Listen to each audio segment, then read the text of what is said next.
Hi అండి. Hello అందరికీ నమస్కారం. ఇప్పుడు నేను చెప్పే స్టోరీ మంచి కుటుంబ కథా చిత్రం అండి. అలానే బావ మరదళ్ళ లవ్ స్టోరీ కూడా చాలా బాగుంటుంది. అంటే 20 సంవత్సరాలు క్రితం విడిపోయిన ఫ్యామిలీ ఇప్పుడు కలిస్తే ఇక్కడి నుంచి ఆ లైఫ్ ఎలా ఉంటుందో ఈ స్టోరీలో చక్కగా మీరు వినొచ్చు. స్టోరీ మీకు నచ్చుతుంది అనుకుంటా. మరి ముందు లైక్ చేసేసి స్టోరీ వినండి. అలానే మీలా ఈ స్టోరీస్ ఎవరైనా వినేవాళ్ళు ఉంటే కనుక తప్పకుండా షేర్ చేయండి. మరిన్ని ఇలాంటి మంచి మంచి స్టోరీస్ కోసం మన ఛానల్ని సబ్స్క్రైబ్ చేసుకోండి. ఇక నెక్స్ట్ మన స్టోరీలోకి వచ్చేస్తే, హలో, ఎవరు? దమయంతి గారా అండి? అవునండి, మీరు? మేము రంగనాథపురం నుంచి కాల్ చేస్తున్నాము. ఎక్కడి నుంచి అని ఆశ్చర్యంతో అడుగుతుంది. రంగనాథపురం నుంచండి, అక్కడి నుంచే ఫోన్ చేస్తున్నాము. మిమ్మల్ని రంగనాథం గారు 2 రోజుల్లో రమ్మని కబురు ఇవ్వమన్నారండి. అవునా అని ఆనందంతో పొంగిపోతుంది. మీరు అని అడిగేసరికి నేను ఆ ఇంటి చిన్నలుండండి అని చెప్పి రెండో మాటకి అవకాశం లేకుండా కాల్ కట్ చేస్తారు అవతలి వ్యక్తి. వెంటనే తన భర్తకి కాల్ చేస్తుంది విషయం చెప్పడానికి. కానీ కాల్ లిఫ్ట్ చేయలేకపోయేసరికి తన కొడుకు దగ్గరికి వెళ్తుంది. రే రాధా, రాధా, హా అమ్మా, ఏంటమ్మా అంత ఆనందంగా ఉన్నావో అని తల పైకి ఎత్తకుండా సిస్టంలో వర్క్ చేసుకుంటూనే ఉంటాడు రాధాకృష్ణ. నీ చెల్లెలు కూడా పిలువు, ఇద్దరికి ఒకేసారి చెప్తాను. అమ్మా, నిన్ను ఇంత ఆనందంగా నేను పుట్టినప్పటి నుంచి ఎప్పుడూ చూడలేదు. ఏంటమ్మా విషయం? ముందు నీ చెల్లిని కూడా పిలువు కన్నా, చెప్తాను కదా. ఆనందంతో ఉక్కిరి బిక్కిరి అయిపోతుంది. వెళ్ళి తన చెల్లిని అద్వికాని కూడా తీసుకుని వస్తాడు. ముగ్గురు ఒకచోట కూర్చొని, ఇక చెప్పమ్మా, ఏంటి అంత ఆనందంగా ఉన్నావు, మాకు చెప్పవా? నాకు మీరు తప్ప ఇంకెవరున్నారు? మీకు కాక ఇంకెవరికి చెప్తానంటూ ఇండియా నుంచి కాల్ వచ్చిందిరా, మనల్ని రమ్మంటున్నారు అని సంతోషంతో చెప్తుంది. అవునా? నాన్న ఎన్నిసార్లు వాళ్ళతో మాట్లాడాలని కాల్ చేసినా వాళ్ళు మాట్లాడకుండా కాల్ కట్ చేసేవారు. ఇప్పుడేంటి ఉన్నట్టుండి మన మీద ప్రేమ పొంగుకొచ్చింది అని అంటారు రాధ. అన్నయ్య, ఎలా అయితే ఏమి, వాళ్ళు మాట్లాడితే చాలు అనుకునేవారు మన నాన్న. కానీ ఈరోజు వాళ్ళు ఇంటికి రమ్మని పిలుస్తున్నారు అని నాన్నకి తెలిస్తే ఎంత సంతోషిస్తారో అని అంటుంది అద్విక. అవునమ్మా, ఎప్పటికైనా మనల్ని వాళ్ళ కుటుంబంలో కలపాలని ఎంత తాపత్రయపడేవారో అని అంటుంది దమయంతి గారు. ఈ మాట నాన్నగారికి చూద్దాం అనుకుంటే కాల్ లిఫ్ట్ చేయడం లేదు అని అంటుంది. నాన్న బిజీగా ఉంటారు అని చెప్పారు కదమ్మా. సరే, రేపటికి ఫ్లైట్ టికెట్స్ బుక్ చేయి మన ముగ్గురికి. నాన్నగారు ఎప్పుడు నీకు కాల్ చేసినా విషయం చెప్పి ఆయన కూడా రమ్మని చెప్పు అని అంటుంది దమయంతి. అలాగే అమ్మా, బుక్ చేస్తున్నా ఇప్పుడే అని టికెట్స్ బుక్ చేస్తాడు. అమ్మా, టికెట్స్ బుక్ చేశాను, రేపు ఆఫ్టర్నూన్ ఫ్లైట్, మీరు వెళ్ళి లగేజ్ ప్యాక్ చేసుకోండి అని అంటాడు. చిన్నపిల్లలా వెళ్ళే తన అమ్మను చూసి ఇద్దరూ ఆనందపడతారు. చూసావన్నయ్య, తాతయ్య ఇంటికి వెళ్తున్నావంటే ఎంత ఆనందంగా ఎగిరి గంతులు వేస్తుందా అమ్మ? అవును, ఇప్పుడు నాన్న ఉండుంటే ఇంతకు మించి హ్యాపీగా ఉండేవారు. సరే, నువ్వు వెళ్ళి ప్యాక్ చేసుకో, నేను ప్యాక్ చేసుకుంటున్నా అని చెప్తాడు. అలాగే అన్నయ్య అని వెళ్ళిపోతుంది. ఒక్క నిమిషం వీళ్ళ ఫ్యామిలీ గురించి పూర్తిగా తెలుసుకుందాం. అభిరామ్ దమయంతుల పిల్లలు రాధాకృష్ణ, అద్విక. వీళ్ళిద్దరూ కవల పిల్లలు. కానీ ఒక్క నిమిషం ముందు రాధ పుడతాడు. అభిరామ్ దుబాయ్లో పెద్ద బిజినెస్ మ్యాన్. రాధ తమ బిజినెస్ వర్క్లన్నీ చూసుకుంటూ ఉంటాడు. అద్విక మెడిసిన్ అయిపోయి ట్రైనింగ్లో ఉంటుంది. ఇక మరుసటి రోజు, రేయ్ మీ ఇద్దరు రెడీనా? అమ్మ మేము రెడీ అని అంటారు ఇద్దరు ఒకేసారి. ముగ్గురు ఎయిర్పోర్ట్కి చేరుకుంటారు. బోర్డింగ్ అయిపోయాక ముగ్గురు ఒకే చోట కూర్చుంటారు. అమ్మ, ఫ్లైట్ ఇంకో గంటకు వస్తుంది, తినటానికి ఏమైనా కావాలా అని అడుగుతాడు రాధ. నాకొద్దు నాన్న, మీరు తెచ్చుకోండి ఏమైనా. అన్నయ్య, అమ్మకి కడుపు నిండిపోయింది, మనం ఇండియాకి వెళుతుంటే అని నవ్వుతూ చెప్తుంది. బదులుగా దమయంతి కూడా నవ్వుతుంది. రాధా కూడా నవ్వి, మరి నీకు అని అడుగుతాడు అద్వికాని. నాకు ఎగ్ శాండ్విచ్. ఓకే అని తీసుకురావడానికి వెళ్తాడు రాధ. ఇంతలో అద్వికకి ఒక సీట్ పక్కన ఒక అమ్మాయి వచ్చి కూర్చుంటుంది. ముగ్గురు ఒకరినొకరు చూసుకుని ఒక చిన్న స్మైల్ ఇచ్చుకుంటారు. రాధా శాండ్విచ్ అద్వికకిచ్చి చికెన్ పాప్కార్న్ తన చైర్కి లెఫ్ట్ సైడ్ పెట్టి వాటర్ కోసం బ్యాగ్ తీస్తాడు. ఆ అమ్మాయి సెల్ చూసుకుంటూ ప్లేట్లో నుంచి ఒక పీస్ తీసుకొని తింటుంది. రాధా అది చూస్తాడు, కానీ ఏమీ అనడు. ఆకలేసిందేమో అని అనుకొని అతడు ఒక పీస్ తీసుకొని తింటాడు. అది చూసిన అమ్మాయి పైనుంచి కిందకి ఒక లుక్ ఇచ్చి మళ్ళీ ఇంకో పీస్ తీసుకుంటుంది. పాపం పోనీలు అనుకుంటే మళ్ళీ తీసుకుంటుంది. పిసినారేమో అనుకొని రాధ కూడా ఒక పీస్ తీసుకుని తింటాడు. ఈసారి కోపంగా రాధను చూసి, అంత కక్కుర్తిపడటం కంటే ఒకటి కొనుక్కోవచ్చుగా, నాకు చెప్పే బదులు నువ్వు కొనుక్కోవచ్చుగా. చూస్తే బాగా బలిసిన పార్టీలా ఉన్నావు, ఇలా కక్కుర్తి పడుకుంటే ఏమి? ఎవరే కక్కుర్తి పడుతుంది? వేనా? నన్నే అంటావా? ఎంత ధైర్యం నీకు? నావి తింటుంది కాక మళ్ళీ నన్నే అంటే నాకు కోపం రాదా ఏంటి? ఫ్రీగా నా పాప్కార్న్ దొబ్బి తింటుంటే కాకుండా నీవి నేను తింటున్నానంటావా? ఆపండి, అందరూ మిమ్మల్నే చూస్తున్నారు, ఎందుకు గొడవ పడుతున్నారు అని అడుగుతుంది దమయంతి. చూడమ్మా, నేను చెల్లికి శాండ్విచ్, నేను పాప్కార్న్ తెచ్చుకున్నాను, వాటర్ తాగుదామని ప్లేట్ పక్కన పెట్టి బాటిల్ తీసా అంతే. ఏదో కరువు కాటకాల నుంచి వచ్చిన దానిలా ఓ గొర్రెలా మెక్కడమే కాకుండా మధ్య మధ్యలో కుడితిలాగా నా కూల్ డ్రింక్ అంతా తాగేస్తుంది. తింటుంది కాక మళ్ళీ తననే నేను తిడుతున్నానని అంటుంది. హే హే, ఎవర్రా గొర్రె? నేను కుడి తాగినట్టు తాగుతున్నానా? నేనేమైనా బర్రెనా? అది నీకే తెలియాలి. గుద్దాననుకో గూగుల్లో లేకుండా పోతావు. హా, నువ్వు కొడుతుంటే చూస్తూ ఉంటా మరి. హే, ఆపండి మీ గొల. రాధా, ఆడపిల్లలతో ఏంట్రా నువ్వు కూడా? ఇది ఆడపిల్లనా? చూసాగా మర్యాద లేకుండా ఎలా మాట్లాడుతుందో. నిన్ను అంటూ పైకి లేస్తుంది ఆ అమ్మాయి. చైన్ని విసిరుగొట్టి తోసేస్తుంది. అప్పుడు సౌండ్ చేస్తూ కింద పడుతుంది కోక్టీన్. నలుగురు అటువైపు చూస్తారు. అప్పుడు తెలిసింది ఆ అమ్మాయికి తను తెచ్చుకున్న స్నాక్స్ అండ్ డ్రింక్స్ తన పక్కనే ఉన్నాయి అని. తను ఇంతసేపు తిన్నదే అతని ఫుడ్డే అని. వచ్చి రాని ఒక పిచ్చి నవ్వు నవ్వుతూ వాళ్ళ వైపు చూస్తుంది. దమయంతి, అద్విక తమ చెయ్యి అడ్డం పెట్టుకొని నవ్వుతూ ఉంటే రాధ మాత్రం కోపంగా తన వైపే గుర్రుగా చూస్తూ ఉంటాడు. ఏంటి అలా చూస్తున్నావు? మనుషులన్నాక పొరపాట్లు చేస్తూ ఉంటారు, మరి ఆ మాత్రంకి అలా చూస్తే ఎలా? అయినా తప్పు నాది కాదు, నీదే. ఆహా, అమ్మ విన్నావా? తప్పు నాదే అంట. ఎలానో సెలవివు తల్లి. నువ్వు తెచ్చుకున్నవి నీ పక్కన పెట్టుకోవాలి, కానీ పక్కన సీట్ పక్కన పెడితే అలాగే ఉంటుంది. అప్పబ్బబ్బబ్బా, ఏం చెప్తివి కదా. కృష్ణ ఇక్కడ, కృష్ణతో ఇలానే ఉంటుంది. తోటకూర కట్టేం కాదు అన్నయ్య. ఆపిక టామ్ అండ్ జెర్రీలా ఆ గొడవ ఏంటి? రంగనాథపురం ఇది ఒక అందమైన పల్లెటూరు. ఎటు చూసినా పచ్చని పొలాలు, చెరువులు, కుంటల నిండా నీరు. ఆ ఊర్లో ఇప్పటికీ ఎడ్లబండిలోనే వ్యవసాయం చేస్తారు. అవి కూడా ఇంటికి పెద్ద కొడుకులా ఉండేవి. ఆ జీవాలు కూడా అంతే ప్రేమతో ఉండేవి ఆ కుటుంబంతో. ఇక్కడ అందరూ సాంప్రదాయబద్ధంగా వస్త్రధారణ ఉండాలి అనే నియమం ఉండేది.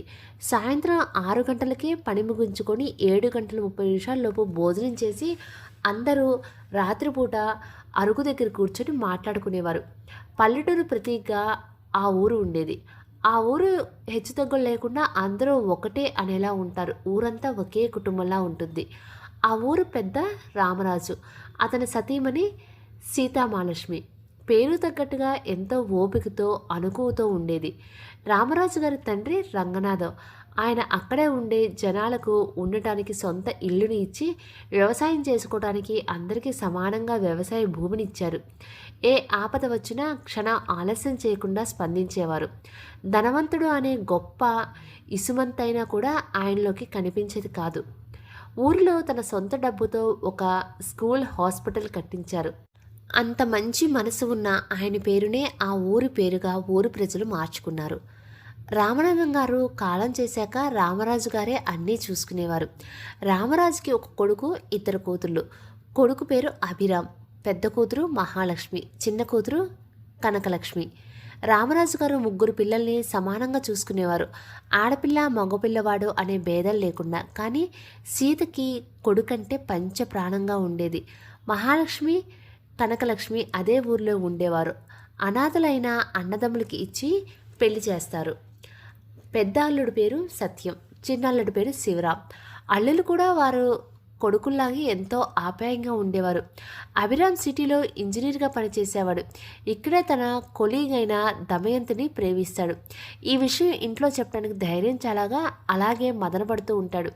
ఒకరోజు నీకు పెళ్ళి అనుకున్నావు, 10 రోజుల్లో పెళ్ళి అని రామరాజు గారు చెప్తారు. కనీసం అప్పుడు కూడా తన మనసులో విషయం చెప్పకుండా పెళ్లి రోజు వరకు అలాగే ఉంటాడు. ముహూర్తంకి బట్టలు కట్టుకోవడానికి లోపలికి వెళ్ళి ఇంటి పెరటి దారిలో బయటికి వెళ్ళిపోయి దమయంతిని పెళ్లి చేసుకుని ఇంటికి వస్తాడు. పెళ్లిని ఇంత దూరం తీసుకువచ్చి నలుగురు ముందు అవమానం జరిగేసరికి, అందులోనూ ఒక ఆడపిల్ల తన వల్ల బాధపడటంతో ఇద్దరిని ఇంట్లోకి రానివ్వకుండా గెంటేస్తారు. రామరాజు గారంటే ఏంటో ఊర్లో అందరికీ తెలియటం వల్ల ఒక్క మాట కూడా ఎవరూ అనలేదు. ఆ అమ్మాయి అభిరామ్‌నే భర్తగా ఊహించుకోవటం వల్ల పెళ్లి చేసుకోకుండా అలాగే ఉండిపోయింది. చాలాసార్లు కుటుంబంతో కలవాలని చూసినా తన కుటుంబం దగ్గరికి రానిచ్చేవారు కాదు. చిన్నగా బిజినెస్ పెట్టి బాగా సక్సెస్ అయ్యి పెద్ద పెద్ద దేశాల్లో కూడా తన వ్యాపార సామ్రాజ్యాన్ని విస్తరింపజేశాడు. సీతామహాలక్ష్మికి ఆరోగ్యం బాగోలేకపోవడంతో 3 నెలల నుంచి ట్రీట్మెంట్ ఇస్తూ ఉండేవారు. ఎంత ట్రీట్మెంట్ ఇచ్చినా ఆవిడ స్పందించేవారు కాదు. ఇదంతా చూసిన డాక్టర్ ఒకరోజు రామరాజు గారితో, మీ ఆవిడ ఏదో విషయం గురించి చాలా బాధపడుతుంది, ముందు ఆ మనసులో ఉండే బాధను తీర్చేయండి, అప్పుడు నార్మల్ అవ్వచ్చు, లేకపోతే ఇంకా తన ఆరోగ్యం కృంగిపోతుంది అని చెప్పి డాక్టర్ వెళ్ళిపోతాడు. రామరాజు చాలా బాధపడతారు తన సీత ఆరోగ్య పరిస్థితిని చూసి. చాలాసేపు ఆలోచించాక సీతతో ఇలా అంటారు, ఇన్నేళ్ళు మన అనుబంధంలో ఏనాడు నాకు ఇది కావాలి అని అడగలేదు. ఎన్ని వచ్చినా ధైర్యంగా నాతో నిలబడ్డావు.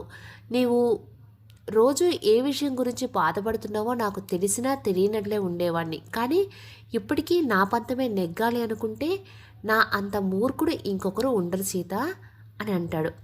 నీ కొడుకుని ఇక్కడికి రమ్మని చెప్పు, అది కూడా కేవలం 4 రోజుల్లో మాత్రమే. వాళ్ళ మీద నాకు ఉన్న కోపం ఎప్పటికీ తగ్గదు. నా వల్ల ఒక అమాయకురాలు ఇప్పటికీ పెళ్లి చేసుకోకుండా అలాగే ఉండిపోయింది. ఆ అమ్మాయిని చూసిన ప్రతిసారి నాకు గుండెల్లో బాధగా ఉంటుంది. కేవలం నీ కోసమే పిలిపిస్తున్నా. ఎక్కువ ప్రేమ అభిమానాలను పెంచుకోకు. నీ చిన్న అల్లుడికి చెప్పు, వాళ్ళని వెంటనే బయలుదేరమని రమ్మను అని చెప్పి వెళ్ళిపోతారు. చాలా సంతోషిస్తూ చిన్న అల్లుడికి చెప్తుంది కబురు పంపమని. ఛీ, వీడితో గొడవపడి తిన్నదంతా అరిగిపోయింది, తిన్న ఆకలి తీరలేదు, మళ్ళీ ఏదో ఒకటి తెచ్చుకుందాం అని పిజ్జా హట్లోకి వెళ్తుంది. వెళ్ళి ఒక లార్జ్ పిజ్జా ఆర్డర్ ఇస్తుంది. రాధకు కూడా ఆకలి వేయడంతో వాళ్ళు కూడా పిజ్జా తిందామని వెళ్తారు. కౌంటర్ దగ్గర ఐటమ్స్ బోర్డులో 3 ఐటమ్స్ చూస్తూ ఉంటారు, ఏవి ఆర్డర్ ఇవ్వాలా అని. ఇందులో కృష్ణ ఇచ్చిన ఆర్డర్ రెడీ అయ్యేసరికి బేరర్ తన నేమ్ పిలుస్తాడు. మేడం, పిజ్జాని 6 పీసెస్ చేయాలా లేక 8 పీసెస్ చేయాలా? అమ్మో, 8 పీసెస్నా? అన్నీ నేను ఒక్కదాన్నే ఎలా తినగలను అనుకున్నావు భయ్యా? నేనేమైనా తిండిపోతాను అనుకున్నావా? ఒక 5 పీసెస్ చేయి భయ్యా చాలు అని అనటంతో కృష్ణ తెలివి చూసి కూల్ డ్రింక్ తాగుతున్న రాధకి పొలమారుతుంది. తన మాటలు విన్న అద్విక, దమయంతి గారు సర్వర్ పక్కపక్క నవ్వుతారు. గుర్రును చూస్తుంది వాళ్ళ వైపు కృష్ణ. ఎందుకు నవ్వుతున్నారు అని అడుగుతుంది ముగ్గురిని చూస్తూ. నీ తెలివితేటలు చూసి అని అంటాడు రాధ. నా తెలివితేటలకి ఏం తక్కువ వచ్చింది? ఇప్పుడు మితంగా తినాలి అనుకున్నా, అంతే కదా. మళ్ళీ వాళ్ళు నవ్వేసరికి ఎందుకు వస్తుంది మీకు నవ్వు? వచ్చి నవ్వుని కంట్రోల్ చేసుకుంటూ బకాసురుడికి చెల్లిలా ఉన్నావు. నోటికి చేతికి గ్యాప్ లేకుండా మెక్కుతూనే ఉన్నావు. మితంగా అంటుంటే నవ్వు వస్తుంది అని అంటాడు. నా తిండి నా ఇష్టం, నువ్వేమైనా కడుతున్నావా? లేదు కదా, నీకెందుకు నొప్పి? నాకేం నొప్పి లేదు తల్లి. ఎవరు చేసుకుంటారో కానీ నిన్ను పోషించాలి అంటే కట్టుకున్నాడో ఆస్తులు అమ్ముకోవాలి అని అంటాడు. ఛాన్స్ ఉంటే మూర్తి మీద లాగిపెట్టి ఒకటి కొట్టాలి అనుకుంటూ కోపంగా రాధ వైపు చూస్తూ ఉంటుంది. రాధ, అమ్మాయితో ఏంటి నువ్వు? పాపం తను ఫీల్ అవుతుంది, వెళ్దాం పదా అని తీసుకుని వెళ్తుంది దమయంతి. మీ అమ్మగారు ఉండి బతికిపోయావు, లేకుంటేనా అని అనుకుంటూ పిజ్జా తినే పనిలో నిమగ్నమైపోతుంది. కాసేపు తర్వాత అనౌన్స్మెంట్ వచ్చేసరికి ఫ్లైట్ ఎక్కడానికి వెళ్తారు. కృష్ణ ముందుగా వెళ్ళి కూర్చుంటుంది. రాధ ఫ్యామిలీ సీట్ నెంబర్ చూసుకుంటూ వస్తారు. కృష్ణ పక్కన సీటు అద్వికాది ఉంటుంది. అది గమనించిన రాధ, ఆ తిండిపోతు అక్కడ కూర్చుంది, తన పక్కనే నీ సీట్, ఇటు సైడ్ నాది అమ్మది, కాసేపు ఆడుకుందావా తనతో అని కళ్ళెగరేసి అడుగుతాడు రాధ. పాపం అన్నయ్య, పాపమా, నన్ను ఎన్ని మాటలందా దెయ్యం, కాసేపు మనం ఆడుకుందాం ప్లీజ్, ఒప్పుకోవే అని అడుగుతాడు రాధ. సరే అన్నయ్య, కానీ కొంచెం చూసుకో, ఎక్కువ ఇబ్బంది పెట్టుకో అని అంటుంది. ఇదంతా విన్న దమయంతి వీడు మారడు అని నవ్వుకుంటూ వెళ్ళి తన సీట్లో కూర్చుంటుంది. అమ్మ తినమ్మ, వీళ్ళు నా పక్కనే తగలడ్డారా? కర్మ కర్మ, రామేశ్వరం పోయినా శనేశ్వరం వదలనట్టు వీళ్ళు నా వెనకాలే ఉన్నారేంటో అని అనుకుంటుంది. దేవుడా, వీడు మాత్రం నా పక్కన కూర్చోకూడదు అని అనుకుంటూ ఉండగా రాధ వచ్చి తన పక్కన కూర్చుంటూ ఉండగా, ఈ సీట్ నాది అని తన హ్యాండ్ బ్యాగ్ సీట్లో పెడుతుంది. ఇదేమైనా అమలాపురం ఎర్ర బస్సు అనుకున్నావా? ఈ సీట్ నాది అనటానికి? కృష్ణ, ఎర్ర బస్సో ఎయిర్ బస్సో నువ్వు ఇక్కడ కూర్చోడానికి వీల్లేదు. ఇది మామూలుగా చెప్తే ఎందుకు మాట వింటుంది అనే మనసులో అనుకొని రాధ హ్యాండ్ బ్యాగ్ తీసి కింద విసిరేస్తాడు. రాధను తిట్టుకుంటూ బ్యాగ్ తీసుకోవటానికి లేస్తూ వెంటనే రాధ సీట్లో కూర్చుంటాడు. ఆంటీ నేను ఇక్కడ కూర్చోలేను, మనం సీట్ చేంజ్ చేసుకుందామా ప్లీజ్ అని అడుగుతుంది దమయంతిని. విండో సీట్ దగ్గర నుంచి బయటకు చూస్తే మా ఇద్దరికి కళ్ళు తిరుగుతున్నట్లు ఉంటుందమ్మా, మేము చేంజ్ చేసుకోలేము, ఏమనుకోకు అని అంటుంది దమయంతి. చిన్న స్మైల్ ఇస్తాడు అమ్మని చూసి రాధ. దేవుడా ఏంటయ్యా ఇది అనుకుంటూ చెవిలో హెడ్సెట్ పెట్టుకొని పాటలు వింటూ నిద్రలోకి జారుకుంటుంది. బకాసుల్లో తినటం, హాయిగా నిద్రపోవటం, నీ పని బాగుంది తల్లి అని అనుకుంటూ రాధా సెల్లో మూవీస్ చూస్తూ ఉంటాడు. రంగనాథపురంలో బాబు వెళ్ళి బాబాయ్ని పిలుచురా నాన్న అని చెప్తారు సీతగారు. అలాగే అమ్మమ్మ అని బాబాయ్ని పిలుచుకొని వస్తాడు. చెప్పండి అత్తయ్య పిలిచారంట. అవును అల్లుడు గారు, మీరు వాళ్ళకి కాల్ చేశారు కదా, ఎలా మాట్లాడారు, వస్తారంటారా? అది ఎన్ని రోజులు వాళ్ళు మనతో మాట్లాడాలని కలుసుకోవాలని చూసినా మీ మావయ్య ఒప్పుకోలేదు కదా, ఆ కోపం ఏమైనా వాళ్ళ మనసులో ఉందా అని అడుగుతుంది బాధగా. అత్తయ్య మీరు ఎక్కువ ఆలోచించకండి, మీ ఆరోగ్యం దెబ్బతింటుంది. దమయంతి గారు రంగనాథపురం నుంచి కాల్ చేస్తున్నామంటే ఎంతో సంతోషంగా మాట్లాడిందో ఆ మాటలు బట్టే నాకు అర్థమైంది. ఎప్పుడెప్పుడు పిలుస్తారా అనే తపన ఆ మాటల్లో కనిపించింది. నాకు తెలిసి వాళ్ళు ఖచ్చితంగా వస్తారు అనిపిస్తుంది అత్తయ్య. మీరు మనసులో ఏం పెట్టుకోకుండా ప్రశాంతంగా ఉండండి, రేపట్లోగా వాళ్ళు వచ్చేస్తారు అని అంటాడు. ఆనందంగా లోపలికి వెళ్తుంది సీత. సీతగారు వెళ్ళిన వైపు చూస్తారు, వాళ్ళు రాకుంటే ఎలా ఉంటుందో అని. ఫ్లైట్లో మంచి నిద్రలో ఉన్న కృష్ణ రాధ భుజం మీద తల వాలుస్తుంది. మెలకులో ఉంటే ఎప్పుడు గరం గరంగా ఉంటావు, నిద్రపోతే ఎంత ముద్దుగా ఉన్నావు అనుకుంటూ సెల్లో మూవీ చూస్తూ ఉంటాడు. ఏంటన్నయ్య మేటర్ అని నవ్వుతూ సైకిల్ చేస్తూ ఉంటుంది అద్విక. పాపం నిద్రపోతుంది కదా, లేపటం ఎందుకని ఓహో అని నవ్వుతుంది. కాసేపు తర్వాత మెలకు వచ్చి కృష్ణ రాధ భుజం మీద తన తల ఉండటం చూసి, నేను తలవాల్చే చోటు నీ భుజం ఎందుకు పెట్టావు అని చిరాగ్గా అడుగుతుంది. ఏంటమ్మా నువ్వు తలవాల్చే చోట నా భుజం ఉందా? కాదా మరి, నీ కడుపులోనే గుజ్జు ఉంది, తలలో ఏమాత్రం లేదని నాకు అర్థమైంది. ఏంటి లేకపోతే నువ్వు నా భుజం మీద వాలి నేనే నువ్వు తలపెట్టే చోట నా భుజం పెట్టానంటావా? కోపం రాదా మరి నాకు? భుజం మీద తలవాల్సినప్పుడు లాగి పెట్టి ఒక్కటి ఇవ్వాల్సింది, దెబ్బకు తిక్క కుదిరేది. ఇస్తావు మాకు ఇవ్వటం చేత కదా మరి, నువ్వు ఇస్తూ ఉంటే నేను తీసుకుంటూ ఉంటానా మరి? రే రాధా కాస్త సైలెంట్గా ఉండరా, అందరూ మిమ్మల్ని చూస్తున్నారు. చూడుదాము అమ్మని ముద్దుగా దాము అని పిలుచుకుంటూ ఉంటాడు రాధ. పాపం నిద్రపోతుందని డిస్టర్బ్ చేయటం ఎందుకులేని జాలి చూపిస్తే నా మీదనే ఎగురుతుంది మెంటల్ది. మెంటల్ గింటల అన్నావనుకో మెంటల్ హాస్పిటల్లో చేర్పిస్తా. హే ఆపండి మీ గోళ, ఫ్లైట్ ల్యాండ్ అయింది దిగండి ముందు అని అంటుంది అద్విక. ఫ్లైట్ ల్యాండ్ అయింది కాబట్టి సరిపోయింది, లేకుంటేనా నా చేతిలో ఉండేది నీకు. తోటకూర కట్టే కాదు, పద ముందు. ఫ్లైట్ దిగి లగేజ్ తీసుకొని ఒక సైడ్ ఆ అమ్మాయి, ఇంకో సైడ్ రాధా వాళ్ళ కారు కోసం వెయిట్ చేస్తూ ఉంటారు. రాధా వాళ్ళు కూడా కారు కోసం వెయిట్ చేస్తూ ఉండటం ఆ అమ్మాయి చూసి రాధ అమ్మతో మాట్లాడుతుంది. కారు కోసం వెయిట్ చేస్తున్నారా ఆంటీ అని అడుగుతుంది. కాదు దున్నపోతు కోసం వెయిట్ చేస్తున్నాం అంటాడు రాధ. ఇప్పుడే ఆన్లైన్లో బుక్ చేసాం, ఆన్ ద వేలో ఉందంట, ఏ నీకు కూడా బుక్ చేయాలా అని వెటకారంగా అంటాడు. ఆ అమ్మాయి నాకు వద్దులే కానీ ఒక జంతువు ఇంకో జంతువు మీద ఎక్కి వెళ్ళడం ఎలా, నేను ఎప్పుడూ చూడలేదులే. ఆ మాటకి రాధ కోపం నశాలానికి ఎక్కి ప్రాక్టికల్గా చూపిస్తా అని తన వైపు కోపంగా వస్తూ ఉంటాడు. దేవుడా దొరికితే వాయించేలా ఉన్నాడు, దొరకకుండా తప్పించుకోవాలి ఎలా అని టెన్షన్ పడుతూ ఉండగా తన కార్ తన ముందు వచ్చి ఆగడంతో సెకండ్ కూడా వృధా చేయకుండా కారు ఎక్కి బతుకు జీవుడా అని అనుకుంటూ వెళ్ళిపోతుంది. దొంగ మొహంది, ఈసారి తప్పించుకుంది, ఎప్పుడైనా దొరక్కపోదా అని అనుకుంటూ వెనక్కి వస్తాడు. రే రాధా త్వరగా రా, మన క్యాబ్ వచ్చేసింది, వస్తున్నాను దాము. లగేజ్ అంతా కారులోకి ఎక్కించి రంగనాథపురంకి స్టార్ట్ అవుతారు. ఆ అమ్మాయి చాలా బాగుంది కదా అమ్మ అని అంటుంది అద్విక. అవును కుందన బొమ్మలా ఉందిరా, మరి నాకెందుకు కోతిలా కనిపిస్తుంది?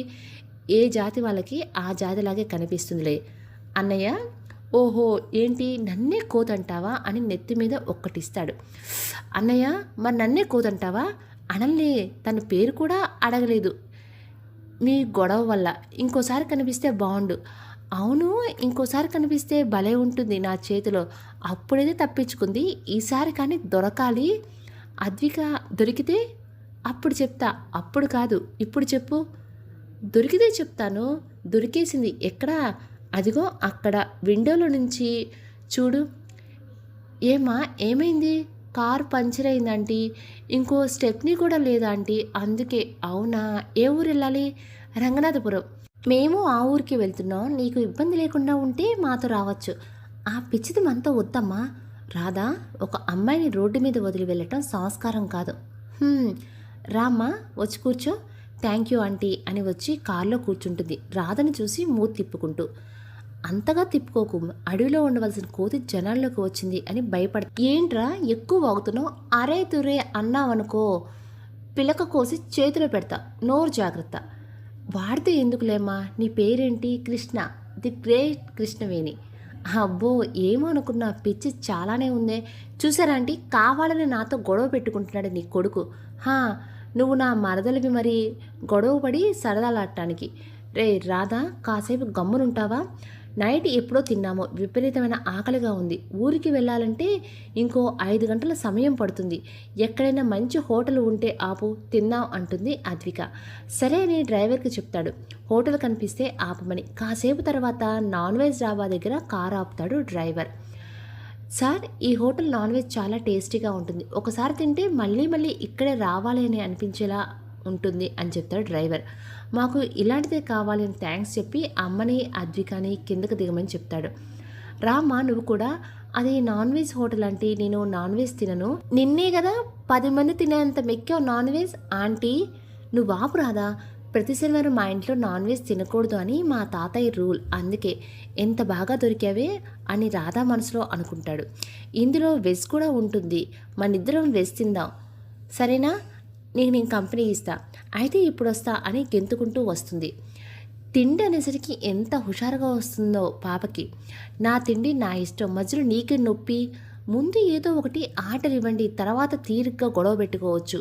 నాకు రోటీ పన్నీర్ బటర్ మసాలా అని కృష్ణ చెప్తాడు. నాకు కూడా అదేరా అని అంటుంది దమయంతి. భయ్యా, ఈ హోటల్లో నాన్ వెజ్ ఎన్ని ఐటమ్స్ ఉంటాయి? అన్ని ఐటమ్స్ హాఫ్ ప్లేట్ తీసుకొని రా భయ్యా అని. ఎందుకురా, నువ్వు తినలేవు కదా అని అడుగుతుంది అద్విక.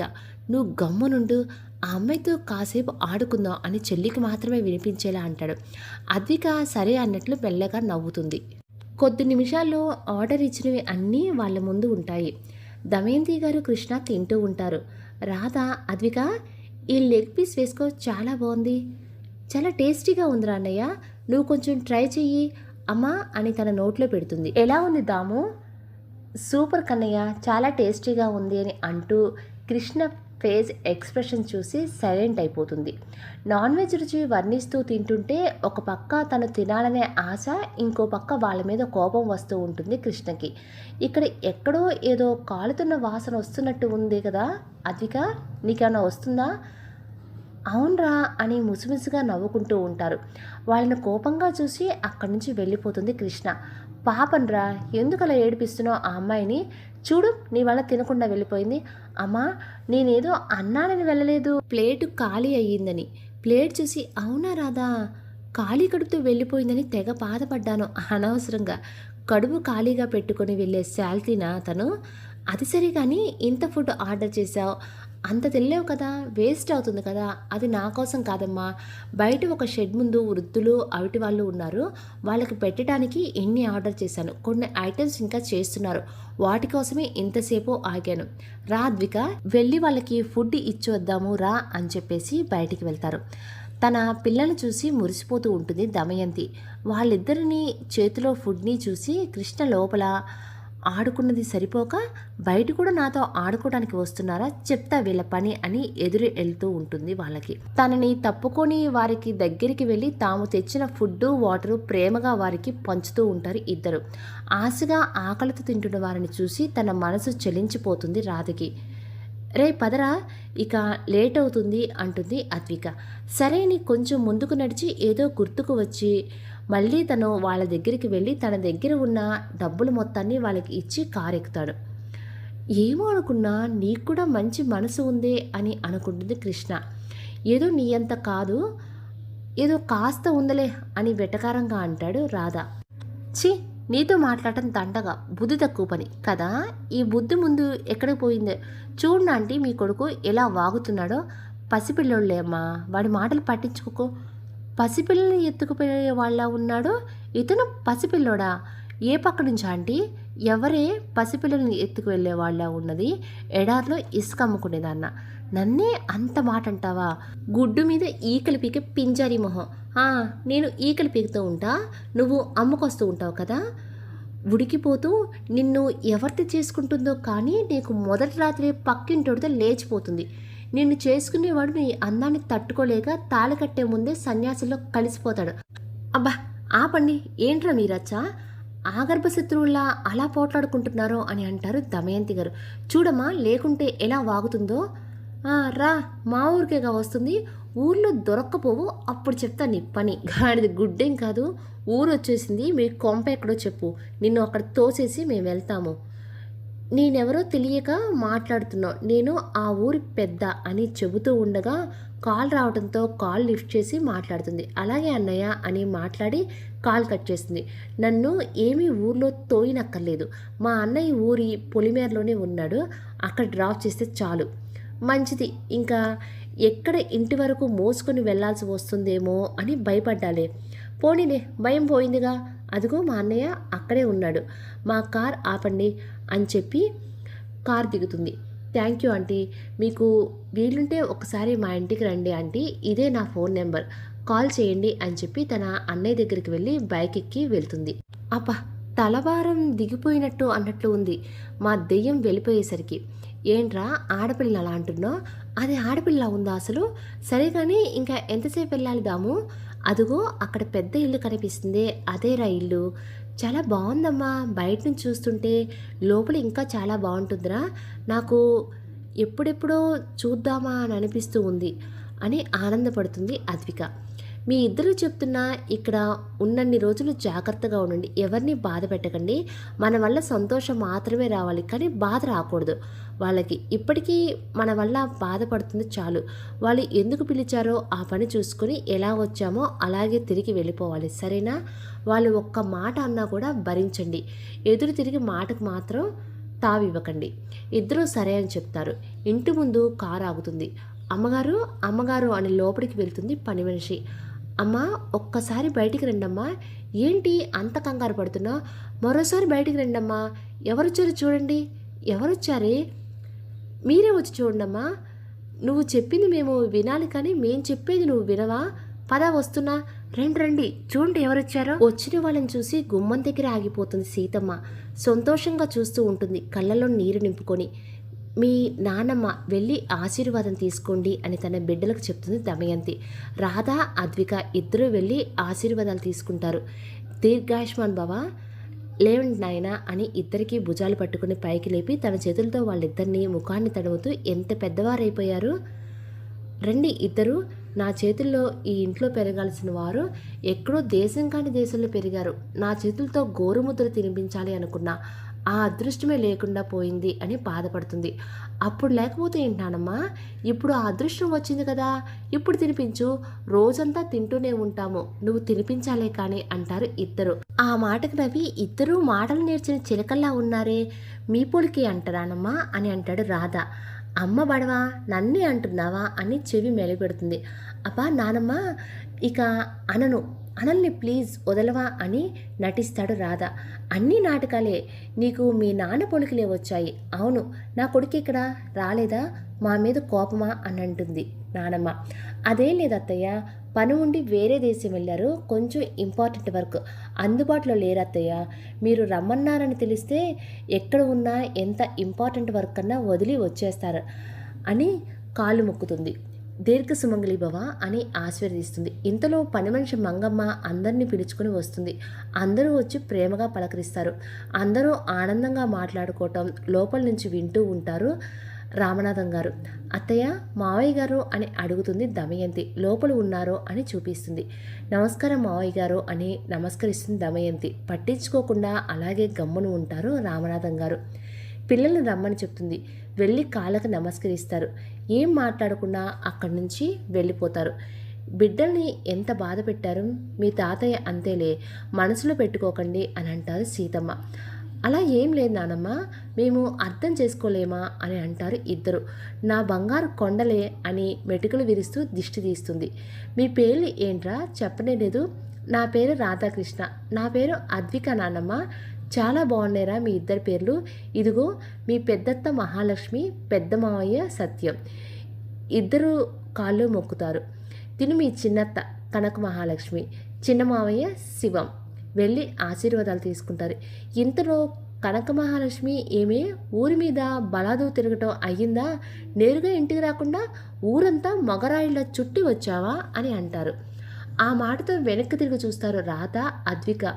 వీడేంటి ఇక్కడ తగలడ్డాడు అని మనసులో అనుకుంటుంది కృష్ణ. ఎప్పుడో ఒకసారి వచ్చా కదా అమ్మా, ఏంటిప్పుడు ఇలా తిరిగితే ఎవడు చేసుకుంటాడు నిన్ను? కనకం పోనీదే చిన్నపిల్ల అని అంటారు సీతమ్మ. ఇది చిన్నపిల్ల ఏంటమ్మా? చిన్నపిల్లల ప్లేట్లలో టిఫిన్ ఎత్తుకుపోయేదలా ఉంటుంది. ఆ మాట విని పక్కడు నవ్వుతారు అద్విక, రాధ. అది చూసిన కృష్ణ అమ్మ అని గట్టిగా అరుస్తుంది. ఇవన్నీ రోజు ఉండేవేగా, ఇదిగో మీ అత్తయ్య వచ్చిందిరా అని పిలుస్తుంది సీతమ్మ.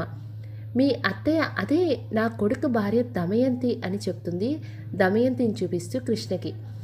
ఆంటీ మీరు నా అత్తయ్యనా అని హక్ చేసుకుంటుంది కృష్ణ. నీకు ముందే తెలుసా? మన కారు పంచర్ అయితే అత్తయ్య వాళ్ళే నాకు లిఫ్ట్ ఇచ్చారు, ఫ్లైట్లో కూడా ఇద్దరం కలిసే వచ్చాము అని చెప్తుంది కృష్ణ. ఓహో మంచిది, పరిచయం చేసే పని లేదు అయితే అని అంటారు సీతమ్మ. బాబు తను మీ పెద్దత్త కొడుకు అద్విక్ అని పరిచయం చేస్తారు. హాయ్ హాయ్ రాధాకృష్ణ అని ఒకరినొకరు పరిచయం చేసుకుంటారు. తను నీ మరదల అద్విక, మీ ఇద్దరి పేర్లు ఒకేలాగా ఉన్నాయి కదా అని అంటారు సీతమ్మ. అద్వికను చూసి అద్విక మనసు తన దగ్గరే ఆగిపోతుంది. అలాగే చూస్తూ ఉంటుంది. నీ సోల్మేట్ తనే మనసు పదే పదే చెప్తూ ఉంటుంది. చాలా కష్టంగా తన చూపుని తిప్పుకుంటుంది అద్విక. అంటే నువ్వు నా బావ అన్నమాట అని కృష్ణ అంటుంది. అన్నమాట కాదు ఉన్నమాటే అని రాధా చెప్తాడు. రే రాధా ఫ్రెష్ అవ్వు, లోపలికి వెళ్ళు అని అంటారు దమయంతి గారు. ఇక్కడ ఉంటే గొడవ పెట్టుకుంటారేమో అని ఆలోచించి అద్వికి వెళ్ళి మీ అత్తయ్య వాళ్ళకి గది చూపించు అని అంటారు సీతమ్మ. అలాగే అమ్మమ్మ అని వాళ్ళ లగేజ్ కొంత తీసుకుని లోపలికి వెళ్ళి గది చూపించి ఫ్రెష్ అయ్యి మధ్యాహ్నం భోజనానికి కిందకి రమ్మని చెప్పి వెళ్ళిపోతాడు అద్విక్.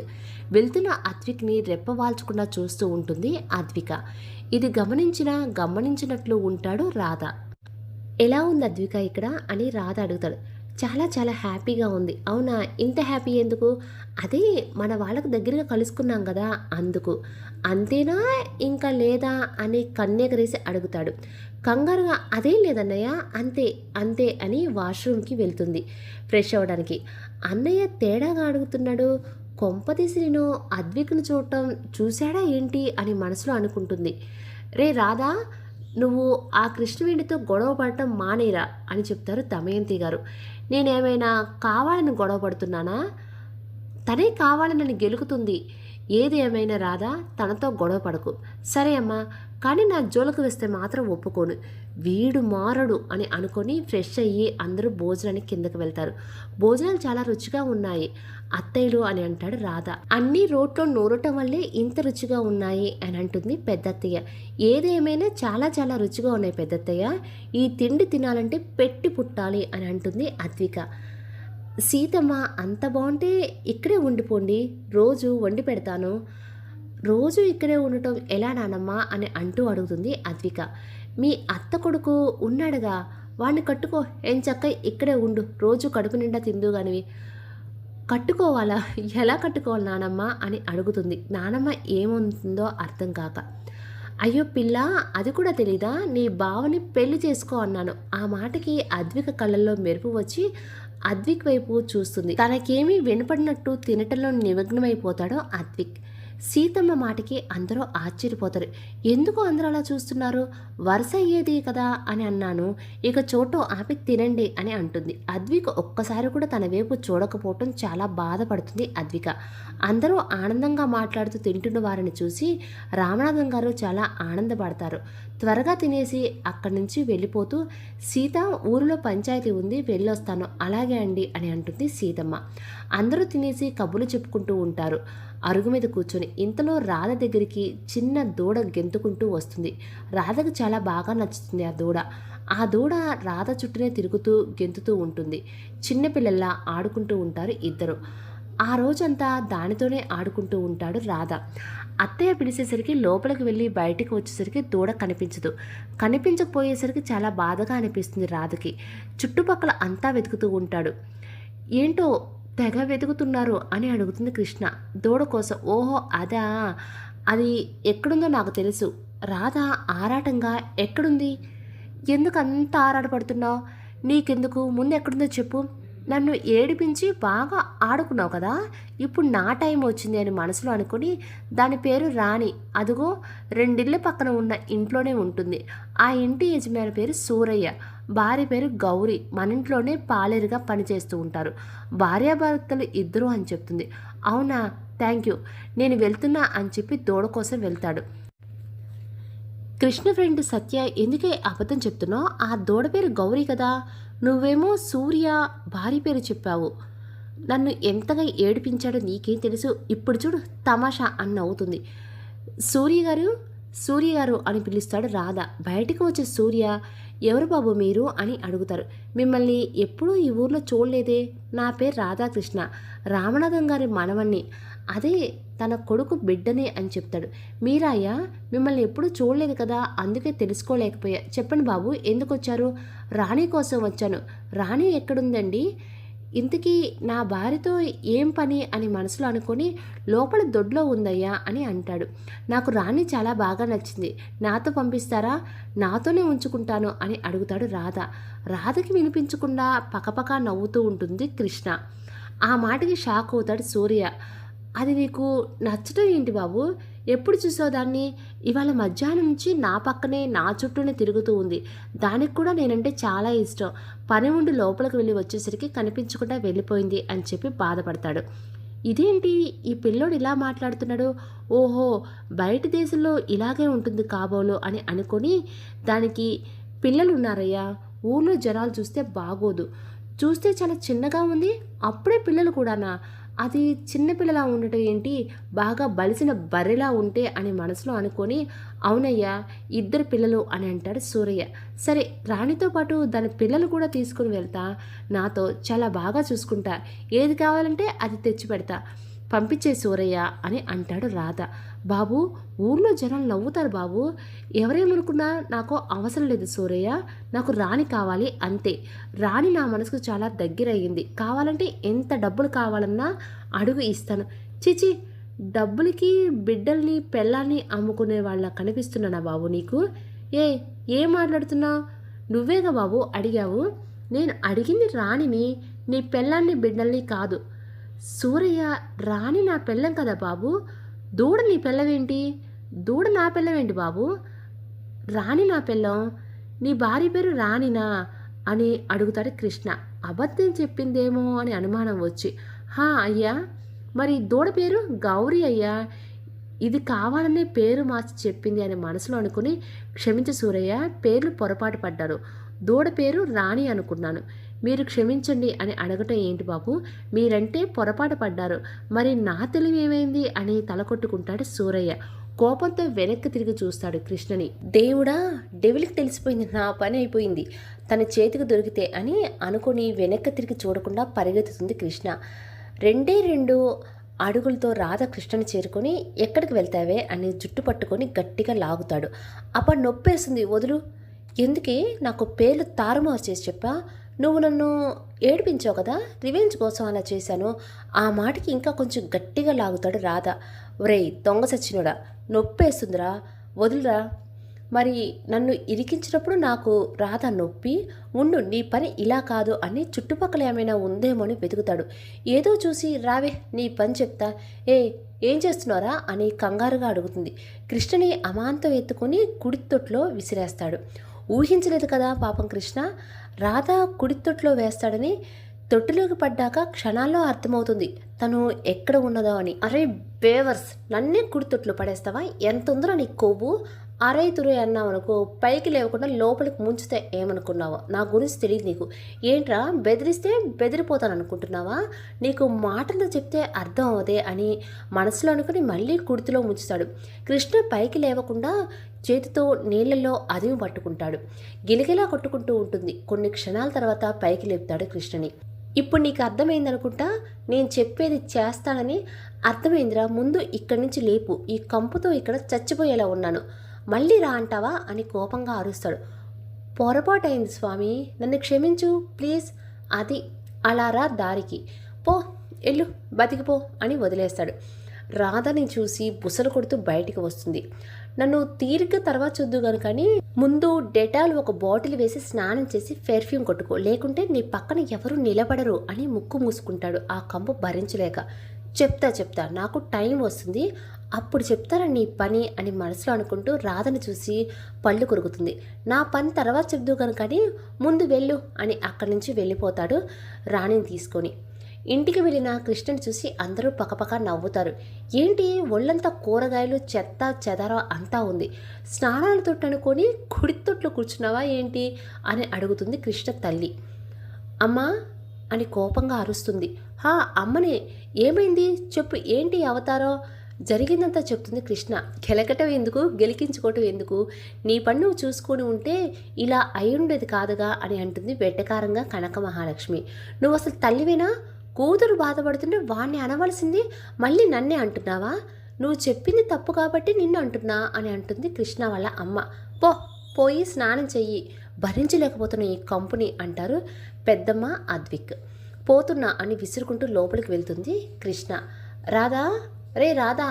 హా అమ్మా, ఏంట్రా అలా చేసావు కృష్ణని, తను చేసింది కూడా తెలిసే ఉంటుంది కదా అమ్మ, తను అలా చెయ్యొచ్చా, చెయ్యకూడదు, కానీ నీ కోపం కొంచెం కంట్రోల్లో పెట్టుకుంటే బాగుండేది కదా రాధా, కంట్రోల్లో ఉంది కాబట్టి అలా చేశానమ్మా, లేకుంటే పిలక్ కోసి చేతిలో పెట్టేవాడిని. ఇదే వద్దన్నాను, మనం ఉన్నన్ని రోజులు ఇక్కడ ఎటువంటి గొడవలు తేవద్దు.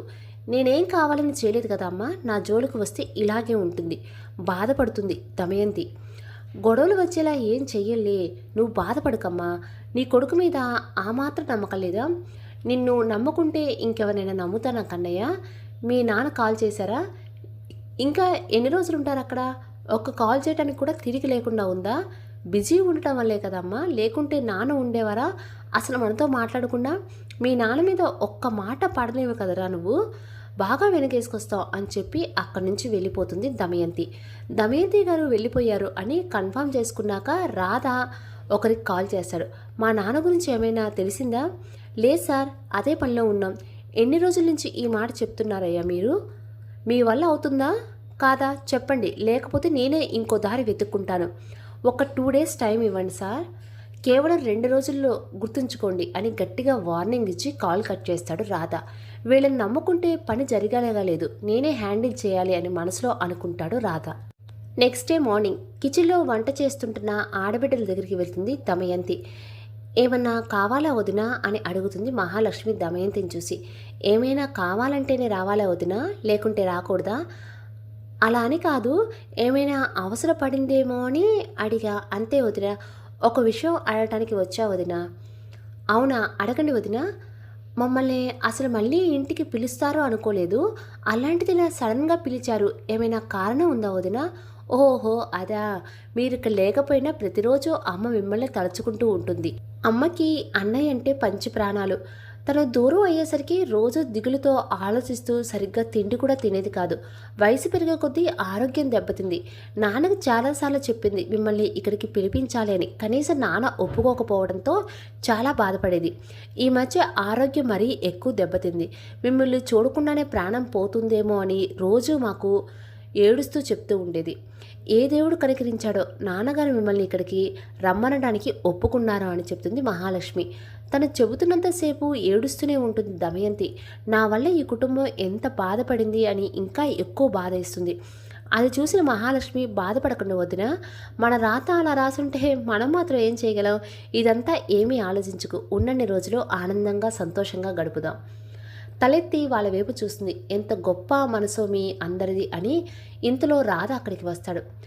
అమ్మా, నాకు కొంచెం పని ఉంది, బయటికి వెళ్ళొస్తాను. ఎక్కడి వరకు కన్నయ్య? సిటీలోకమ్మా. ఓకే నన్ను జాగ్రత్త. ఇంతలో కృష్ణ వస్తుంది కిచెన్లోకి. అమ్మా, నా సిస్టమ్ వర్క్ చేయట్లేదు, సిటీకి వెళ్తున్నాను. ఒక్కదానివేనా?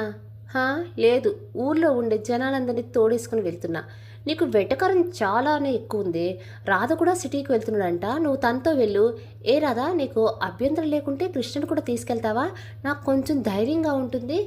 నాకు అభ్యంతరం ఏం లేదు అత్తయ్య, కానీ నాతో వచ్చేటట్లయితే నోటిని కొంచెం కంట్రోల్లో ఉంచుకోమని చెప్పండి అత్తయ్య. అర్థమైంది కదా కృష్ణ, తనను నువ్వు అడుక్కోవటం ఏంటమ్మా? మళ్ళీ తొక్కలో కండిషన్స్ ఒకటి. నేను తనతో వెళ్ళను, నేనేమి చిన్నపిల్లను కాను, ఒక్కదాన్నే వెళ్ళగలను. వెళ్తే రాధతో వెళ్ళు, లేకుంటే మూసుకుని ఇంట్లో కూర్చో అని కఠినంగా చెప్తుంది. వేరే గత్యంతరం లేక రాధతో వెళ్ళడానికి ఒప్పుకుంటుంది కృష్ణ. ఎదురు కారులో బయలుదేరుతారు సిటీకి. ఇంటి పెరట్లో మామిడి చెట్టు కింద నులక మంచం వేసుకుని దాని మీద కూర్చొని ల్యాప్టాప్లో ఏదో వర్క్ చేసుకుంటూ ఉంటాడు అద్విక్. రాధాకృష్ణ ఇద్దరు బయటికి వెళ్ళారు. నా రాజు ఎక్కడ ఉన్నాడో మరి అనుకుంటూ అద్విక్ని వెతుక్కుంటూ వెళ్తుంది అద్విక. అలా వెతుకుతూ ఉండగా అద్విక్ కనిపిస్తాడు. ఆనందంతో పరిగెత్తుకుంటూ వెళ్ళి తన ముందు కూర్చుంటుంది. అద్విక్ రావటం గమనించినట్లు పనిలో నిమగ్నమై ఉంటాడు అద్విక్. ఉంటే ఇంటి పనిలో ఉంటాడు, లేకుంటే సిస్టమ్ ముందు కూర్చుంటాడు. మనుషుల్ని పట్టించుకోడే ఈ మహానుభావుడు అని మనసులో అనుకుంటుంది అద్విక. తనన్నే చూస్తూ వచ్చి ఇంతసేపైనా కనీసం పలకరించలేంటి ఈ ప్రవరాక్షుడు అని అనుకుంటూ తనే ముందు పలకరిస్తుంది అద్విక్ని. హాయ్, హలో అని చెప్పి మళ్ళీ సిస్టమ్ వైపు చూస్తాడు. పనిలో ఉన్నారా? పనిలో ఉన్నవాడిని పిలిచి పనిలో ఉన్నావా అని అడుగుతున్నారా? నిద్రపోతున్న వాడిని లేపి నిద్రపోతున్నావా అన్నట్లుందండి. నా పేరు అండి కాదండి, అద్విక. అద్విక అని పిలిస్తే చాలు, ఇంకా ముద్దుగా చబ్బి అని కూడా పిలవచ్చు. మా ఇంట్లో వాళ్ళు నన్ను అలాగే పిలుస్తారు. నువ్వు పిలిస్తే ఇంకా హ్యాపీ, ఆనందంగా అంటుంది. పరిచయం లేని వాళ్ళని నేను అంత సులువుగా పేరు పెట్టి పిలవను. అలాంటిది ముద్దు పేరు పెట్టి ఎలా పిలుస్తాను? నా అనుకుంటేనే అలా పిలుస్తాను. బై ద వే, కొన్ని రోజులు ఉండి వెళ్ళిపోతారు మీరు. ఆ తర్వాత మీ దారి మీది, మా దారి మాది. అంతలో దానికి ఇంత చనువు అవసరం అంటారా అని కనీసం తల కూడా పైకి ఎత్తకుండా తన సమాధానం చెప్తాడు అద్విక్. అద్విక్ అలా మాట్లాడేసరికి చాలా బాధగా అనిపిస్తూ ఉంటుంది అద్వికకి. ఇక అక్కడ ఉండలేక లేచి వెళ్ళిపోతుంది. వెళ్ళిపోవటం గమనించిన అద్విక్ తన వైపు చూసి మళ్ళీ పనిలో పడిపోతాడు. ఎవరా మీరు? నన్ను ఇన్ని రోజుల నుంచి బంధించారు. నా భార్య పిల్లలు నా కోసం ఎదురు చూస్తూ ఉంటారు. నన్ను వదలండి అని అరుస్తూ ఉంటాడు అభిరామ్. రే, వాడి సంగతి అంటే చూడరా అని అంటాడు అక్కడ ఉన్న రౌడీ గ్యాంగ్ లీడర్గా ఉన్నవాడు. ఏంట్రా నీ లొల్లి? ఏంటి ఎక్కువ చేస్తున్నావు? కనీసం ప్రశాంతంగా మమ్మల్ని తాగనివ్వవా? నన్ను ఎందుకు ఇక్కడ కట్టిపడేశారు? మా సార్ చెప్పారు, మేము చేశాము. ఎవడ్రా నీ సారు? ఇవాళ సాయంత్రం వస్తున్నారు, వచ్చాక నిన్ను తప్పకుండా కలుస్తారులే, అప్పుడే నీకు తెలుస్తుంది అని చిరాగ్గా సమాధానం ఇస్తాడు ఒక రౌడీ. వాడి పేరు తట్టుకోలేకున్నావే, వస్తాడు సాయంత్రంలోపు, ప్రత్యక్షంగా నువ్వే చూదురుగా అని చెప్పి అక్కడ లేకుండా వెళ్ళిపోతారు ఆ రౌడీలు. ఇక్కడ కారులో కూర్చొని దున్నపోతులా నిద్రపోతూ ఉంటుంది కృష్ణ. రాధతో మాట్లాడడం కన్నా నిద్రపోవటం బెటర్ అని. హలో మేడం, సిటీలోకి వచ్చేసాం, ఎక్కడ దింపాలో చెప్తే అక్కడ తోసేసి నా పని నేను చేసుకుంటా అని అంటాడు రాధ. ఫుల్ నిద్రలో ఉండటం వల్ల రాధ మాటలు కృష్ణకి వినిపించవు. మళ్ళీ పిలుస్తాడు. ఇదేంటి కుంభకర్ణుడికి వారసుల్లాగా ఉంది అని అనుకొని లాస్ట్గా ఒకసారి పిలుస్తాడు. ఎంతకీ కృష్ణ పలకపోవడంతో అక్కడే ఉన్న వాటర్ బాటిల్ తీసుకుని అందులో వాటర్ తన ముఖాన్ని కొడతాడు. వర్షం వర్షం అంటూ నిద్ర లేస్తుంది కృష్ణ. తను ఎక్కడ ఉందో గుర్తొచ్చి నా మీద నీళ్లు పోస్తావా? ఎంత ధైర్యం నీకు? ఏంటి దీనికి కూడా ధైర్యం కావాలా? టూ మచ్గా లేదు. నన్ను రోజు ఇలాగే ఏడిపిస్తున్నావు. ఉండు, నేను మా తాతయ్యకి చెప్తా. అసలే తాతయ్యకి నేనంటే ప్రాణం. నన్ను ఏమైనా అంటే అస్సలు తట్టుకోలేరు. నువ్వు నన్ను రోజు ఏడిపిస్తున్నావు, ఆట పట్టిస్తున్నావు అని చెప్తా, అప్పుడు ఉంటుంది నీకు. అసలే మీరంటే కోపం. నువ్వే ఆలోచించుకో ఎలా ఉంటుందో చెప్తే. ఏంటి బెదిరిస్తున్నావా? అవునా, ఇంటికి వెళ్తాంగా, అప్పుడు చూద్దాంలే. వాగింది చాలు కానీ ఎక్కడ ఆపాలో చెప్పు, నాకు అర్జెంట్ వర్క్ ఉంది. నీకు ఇప్పుడు కాదురా, ఇంటికి వెళ్తే అప్పుడు ఉంటుంది తాతయ్య చేతిలో అని మనసులో అనుకొని ఇంకో 1 కిలోమీటర్లు పోనివ్వు అని చెప్పి ఒక షాప్ ముందు ఆపని చెప్తుంది. కరెక్ట్గా ఒక 2 అవర్స్ తర్వాత వస్తా. ఇక్కడ ఉంటే ఎక్కించుకుని వెళ్తా, లేకుంటే నేనొక్కడినే వెళ్ళి మీ అమ్మకు నువ్వు కావాలనే రాలేదని చెప్తా. ఆ తర్వాత నీ ఇష్టం. అసలే మీ మమ్మీ నీ మీద నమ్మకం చాలా ఎక్కువ, ఆలోచించుకో అని చెప్పి స్పీడ్గా కార్ని పోనిస్తాడు రాధా. మా అమ్మ పేరు చెప్పి నన్నే బ్లాక్మెయిల్ చేస్తావా? ఇంటికి వెళ్ళాక ఉంటుందిరా నీ పని, కృష్ణ అంటే ఏంటో చూపిస్తా అని షాప్లోడికి వెళ్తుంది. డిఎస్పీ ఆఫీస్లో హాయ్ అంకుల్, ఎలా ఉన్నారు? నేను బాగున్నా రాధాకృష్ణ. అమ్మ చెల్లి ఎలా ఉన్నారు? ఇద్దరు బాగున్నారు అంకుల్. మంచిది, ఎక్కడున్నారు? వాళ్ళు నీతో పాటు వచ్చారా? లేదు, దుబాయ్లోనే ఉన్నారా? అందరం కలిసే వచ్చాం అంకుల్. తాతయ్య వాళ్ళ ఇంట్లో ఉన్నారు అమ్మా చెల్లి. మీ నాన్న ఇన్ని రోజులు కల నెరవేరింది, కానీ సంతోషం చూడటానికి వాళ్ళేడు అని బాధపడుతూ ఉంటాడు డిఎస్పి ప్రకాష్. అవును అంకుల్, నాన్నగారు ఎయిర్పోర్ట్ నుంచి ఎక్కడికి వెళ్ళారో తెలుసుకున్నారా అంకుల్? నిన్న ఎంక్వైరీ చేయించాను. నాన్న ఎయిర్పోర్ట్లో నుంచి ఒక క్యాబ్ బుక్ చేసుకుని వెళ్ళాడు. నెంబర్ ప్లేట్ ఆధారంగా ఆ క్యాబ్ డ్రైవర్ని పట్టుకొని అడిగితే మీ నాన్న రంగనాథపురం కన్నా ముందే వచ్చే దేవరకోన ప్రాంతానికి వెళ్ళారు అని చెప్పాడంట. ఆ ఊరికి చేరబోతుండగా ఎవరో కొందరు రౌడీలు కార్ను అడ్డగించి డ్రైవర్ని కొట్టి మీ నాన్నగారిని తీసుకుని వెళ్ళారంట. పోలీసులకు చెప్తే చంపేస్తామని బెదిరించడంతో అతను పోలీసులకు చెప్పలేకపోయాను అని చెప్పాడు ఆ క్యాబ్ డ్రైవర్. మా నాన్నగారు వెళ్తే తాతయ్య ఇంటికి వెళ్ళాలి, కానీ ఆ ఊరితో పనే ఉంది. మా నాన్న మాకు తెలియకుండా ఏ చిన్న విషయం దాచడు. నాకు తెలిసి మా నాన్నగారు కనీసం ఎప్పుడూ ఆ ఊరి గురించి చెప్పలేదు. అవునా, మరి ఇండియాకి ఏ రీజన్తో వచ్చాడు రాధా? అసలు ఇండియాకి వెళ్తున్నాడనే విషయం కూడా ఇంట్లో ఎవరికీ తెలియదు. ఆఫీస్ వర్క్ మీద లండన్ వెళ్తున్నాడని అన్నారు. ఎంతకీ మా నాన్న కాల్ లిఫ్ట్ చేయలేకపోయేసరికి నాకే డౌట్ వచ్చి చెక్ చేస్తే నాన్న లండన్ వెళ్ళలేదని తెలిసింది. ఎయిర్పోర్ట్లో తెలిసిన వాళ్ళు ఉండటంతో చెక్ చేపిస్తే ఇండియా వెళ్ళారని తెలిసింది. దుబాయ్లో నుంచి నేను ఇక్కడ మనుషులతో వెతికించాను, కానీ ఏ విషయం తెలియకపోవడంతో మీకు నైట్ కాల్ చేశాను. నాకు విషయం ముందే చెప్పుంటే బాగుండేదేమో రాధా. అమ్మకి నాన్న గురించి తెలుసా? ఈ విషయం అమ్మకు తెలియదు అంకుల్, చెప్తే బాధపడుతుంది అని. మంచి పని చేసావు. తనకు చెప్తే చాలా కంగారు పడుతుంది. సరే, నువ్వు ఎక్కువ ఆలోచించుకో. నేను పర్సనల్గా నాన్న గురించి ఎంక్వైరీ చేపిస్తాను. నాన్న కాల్ రికార్డ్స్ కూడా తెప్పించి ఏమైనా క్లూ దొరుకుతుందేమో అని చూస్తాను. Okay uncle, thank you. Thank you ఏంటి రాధా? వాడు నా బెస్ట్ ఫ్రెండ్. వాడు ఆపదలో ఉంటే నేనెలా గమ్మున ఉంటాను? నువ్వు ఇంటికి వెళ్ళు, ఏమైనా తెలిస్తే నీకు ఇన్ఫామ్ ఇస్తాను. ఓకే అంకుల్ అని చెప్పి బయటకు వచ్చి కాల్ స్టార్ట్ చేస్తాడు. కొన్ని నిమిషాల్లో కృష్ణను వదిలిపెట్టిన ప్లేస్కి వెళ్తాడు. ఒక చేతిలో చాక్లెట్ మిల్క్ షేక్, ఇంకో చేతిలో పిజ్జా, వీపుకు ఒక బ్యాగ్ తగిలించుకొని ఉంటుంది. స్ట్రాతో మిల్క్ షేక్ తాగుతూ, అబ్బా ఏం తిండి, నీ తిండి నిన్ను తగలయ్యా అని అనుకుంటూ హార్న్ కొడతాడు. లోపలికి రమ్మన్నట్లు విండో ఓపెన్ చేసి, కళ్ళు ఏమైనా కాకలు ఎత్తుకెళ్ళాయా?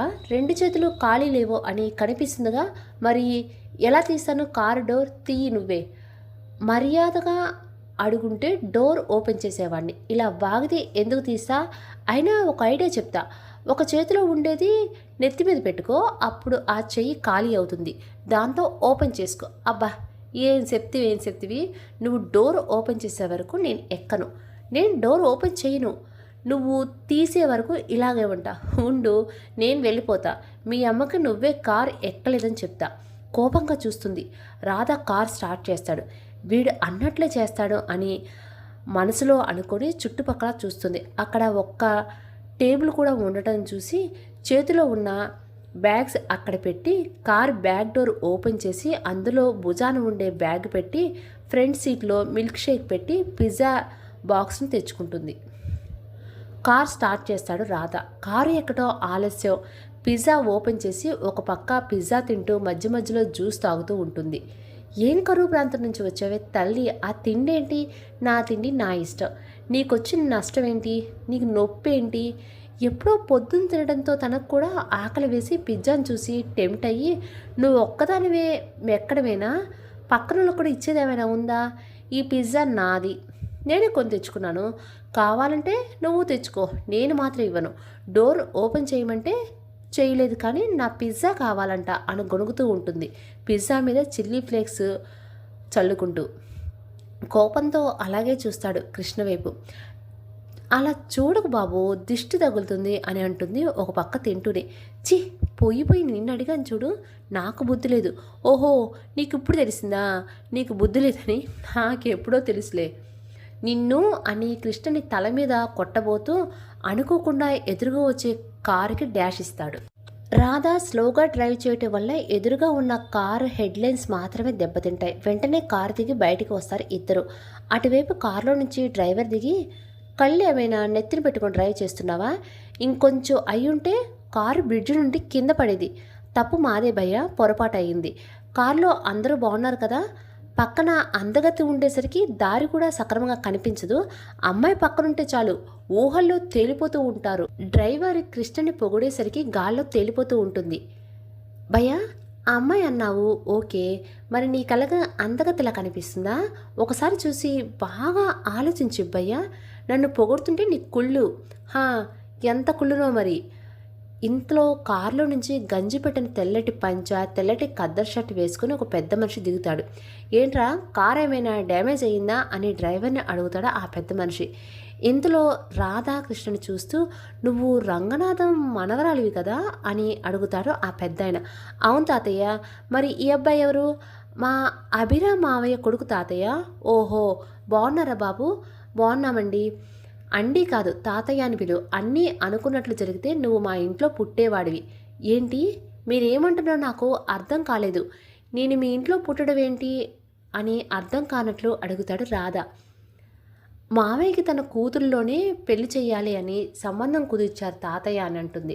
అవునా, మా నాన్న తరపున నేను క్షమించమని అడుగుతున్నాను. క్షమించగలరా తాతయ్య?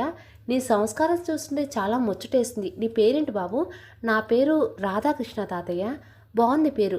మీ నాన్నకు నువ్వు ఒక్కడవేనా? నాతో పాటు ఒక చెల్లి కూడా ఉంది తాతయ్య. మెడిసిన్ కంప్లీట్ చేసింది. ఓహో, ఎక్కడున్నారు బాబు మీరు ఇప్పుడు?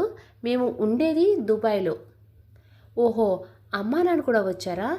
నాన్న పని మీద అబ్రాడ్ వెళ్ళారు తాతయ్య. నేను, చెల్లి, అమ్మ మాత్రమే వచ్చాము. సరే బాబు, కారు డ్యామేజ్ అయ్యింది.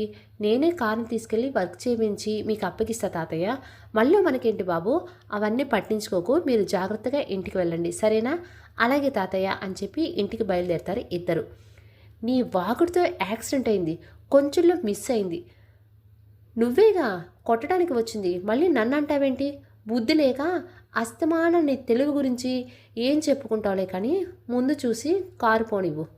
దీన్ని అమ్మ జీవితం పొయ్యి దీన్ని వెంట పెట్టుకున్నాను చూడు. నాది నాది తప్పు. తన మీద తను చిరాకు పడుతూ ఇంటికి చేరుకుంటాడు. ఎంతసేపు అలాగే తిరిగి తగలాడతావు? ఇల్లు వచ్చింది, దిగు. అప్పుడే వచ్చేసిందా? అప్పుడేనా? దిగు ముందు. దిగుతున్నానుగా, తట్టుకోలేకపోతున్నావా? నీతో ఉంటే నాకు పిచ్చి నషాలానికి ఎక్కుతుంది. ఎప్పుడైనా దిగి తగలాడు, నేను పోతున్నా అని చెప్పి లోపలికి వెళ్ళిపోతాడు రాధ.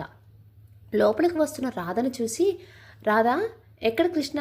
నోటికి చేతికి గ్యాప్ లేకుండా మెక్కుతూనే వస్తుంది చూడత్తయ్య వెనకాల. చిన్న నవ్వు నవ్వి, కొంచెం తిండి ఎక్కువ తింటుందిలే రాధా. కొంచెం కాదత్తయ్య, లక్షలు కాదు కోట్లున్నోడు కూడా బికారైపోయేలా ఎవడు చేసుకుంటాడే కానీ దీన్ని మేపాలంటే వారానికి ఒక బ్యాంక్ అన్నం వేయాల్సిందే. ఏంట్రా వాగుతున్నావు? ఇంకోసారి రా అన్నావు అనుకో, నోరు కుట్టేస్తా, జాగ్రత్త. ఏ రా ఏంటే, నీకు బావ అవుతాడు, బావా అని పిలు.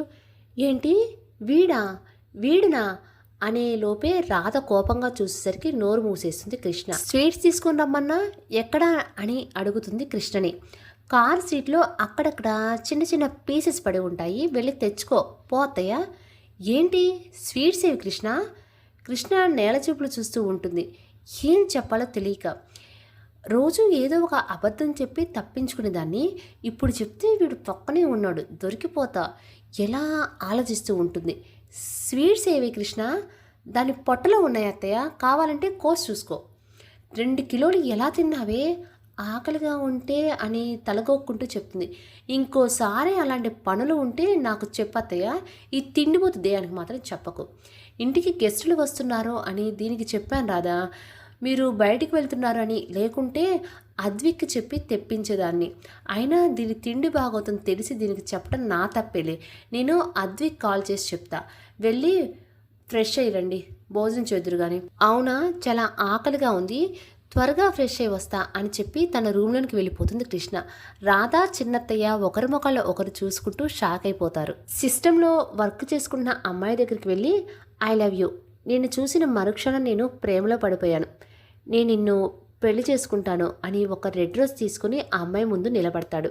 మీకు ఎన్నిసార్లు చెప్పాలండి, నాకు లవ్ ఎట్ ఫస్ట్ సైట్ మీద నమ్మకం లేదని. దయచేసి మీ టైంని వేస్ట్ చేసుకోకండి అని అంటుంది ఆ అమ్మాయి దించిన తల ఎత్తకుండా సిస్టంలో వర్క్ చేసుకుంటూ. మీకు ఎన్నిసార్లు చెప్పానండి మీరంటే నాకు ప్రాణమని? నాకు ఇష్టం లేదంటున్నాగా, ఇంకోసారి రాకండి. తనకు తెలియకుండానే కన్నీటి చుక్కలు తన చేతి మీద పడటంతో తన జ్ఞాపకాల్లో నుంచి బయటకు వస్తాడో అద్విక్. అన్నయ్య ఏమైంది అంటూ అద్విక్ దగ్గరికి వస్తుంది కృష్ణ. అద్విక్ కృష్ణ తల్లిదండ్రులు వేరైనా సొంత అన్నా చెల్లెలాగా ఒకరినొకరు ప్రాణంగా ఉంటారు. ఏ విషయం జరిగినా ఒకరికొకరు షేర్ చేసుకుంటూ ఉంటారు. ఏం లేదు కృష్ణ అని తనకి కనిపించకుండా కన్నీరు తుడుచుకుంటూ ఉంటాడు. అదే తలుచుకొని బాధపడుతున్నావా అన్నయ్య? మౌనంగా ఉంటాడు అద్విక్. అవన్నీ మర్చిపో అన్నయ్య, ప్రస్తుతం తను ఆపే కృష్ణ. తన గురించి మాట్లాడితేనే కోపం వస్తుంది. ప్రాణంలా ప్రేమించాను కాబట్టి ఇలా బాధపడవలసి వస్తుంది. రే ఏం చేస్తున్నారు ఇద్దరు ఎక్కడ? తాతయ్య పిలుస్తున్నారు రండి అని అంటుంది అద్విక్ అమ్మ. తాతయ్య పిలుస్తున్నారంట, పద వెళ్దాం అని ఇంకో మాటకి అవకాశం లేకుండా అక్కడి నుంచి వెళ్తాడు అద్విక్. ఏంటో ఈ మగవారు అర్థం కారు అని అనుకుంటూ తన వెనకాలే నడుచుకుంటూ వెళ్తుంది కృష్ణ. అద్విక్కి ఎదురుగా అద్విక వస్తూ తన కోసం వెతుక్కుంటూ తనని పలకరించాలని తనని చూసి ఎర్రగా ఉన్న తన కళ్ళను చూస్తుంది. ఎందుకో పలకరించాలన్న భయం వేసి అద్విక్కి దాటుకొని ముందుకు వెళ్తుంది. తన వైపే వస్తున్న కృష్ణని చూసి, మీ అన్నయ్య ఎందుకు అలా ఉన్నాడు కృష్ణ, నీకెందుకు అన్నట్లు ఒక చూపు చూస్తుంది. ఏమీ లేదు, జస్ట్ తెలుసుకుందామని అడిగా అంతే. చెప్పు, ఎందుకు కళ్ళు ఎర్రగా ఉన్నాయి? మా అన్నయ్య ఒక అమ్మాయిని ప్రేమిస్తున్నాడు, తనే ప్రాణం అనుకున్నాడు. కృష్ణ చెప్పిన మాటతో ఒక్కసారిగా గుండె ఆగిపోయినట్లు ఉంటుంది అద్విక్కి. ఏడుపు తన్నుకొస్తున్నా చాలా కంట్రోల్ చేసుకుని ఎవరా అమ్మాయి అని అడుగుతుంది బొంగురుపోయిన గొంతుతో. ఎవరైతే ఏముందిలే అద్విక, ఆ అమ్మాయికి మా అన్నయ్య అంటే ఇష్టం లేదని చాలాసార్లు చెప్పింది. ఈసారి చాలా గట్టిగా చెప్పింది, అందుకే బాధపడుతున్నాడు. ఆ అమ్మాయి ఇష్టం లేదని చెప్పింది కదా, ఇంత బాధపడటం కన్నా మర్చిపోవచ్చు కదా అని బాధతో చెప్తుంది అద్విక్ బాధపడుతున్నాడని. వాడి ప్రాణాలైనా ఈజీగా వదులుకుంటాడు కానీ ఆ అమ్మాయిని మాత్రం మర్చిపోలేడు. అంత ఇష్టం ఆ అమ్మాయి అంటే.